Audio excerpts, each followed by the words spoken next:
প্রথমে তো মণ্ডপের ভিতরে এসে ভাবলাম যে চারিপাশে হচ্ছে মাটি দিয়ে কি ঘরবাড়ি বানানো। পরে দেখলাম যে না না, এটা মাটিগুলো দিয়ে বানানো নয়, কিন্তু দেখতে দেখুন ঠিক অমনই মনে হচ্ছে। আর সাইডে হচ্ছে বাচ্চারা কোনো কোনো খেলা করছে, কেউ বই খাতা পড়ছিল, কেউ সাইকেল চালাচ্ছে, মানে এইসব করছিল। আর ভেতরে এসে দেখলাম হচ্ছে মানে উপরের দিকে মণ্ডপের খাতা বই এগুলো দিয়ে সাজানো।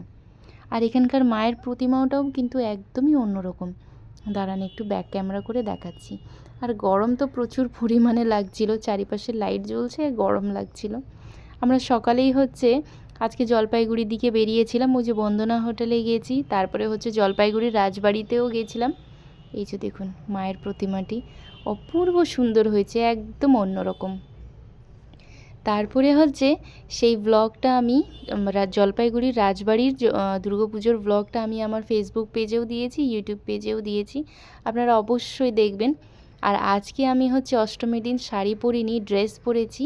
এই ড্রেসটা হচ্ছে সেকেন্ড অ্যানিভার্সারিতে ও আমাকে গিফট করেছিল, কিন্তু এত দিন পরা হয় নাই, তো ভাবলাম ঠিক আছে দুর্গাপুজোর সময় পরে বেরোবো।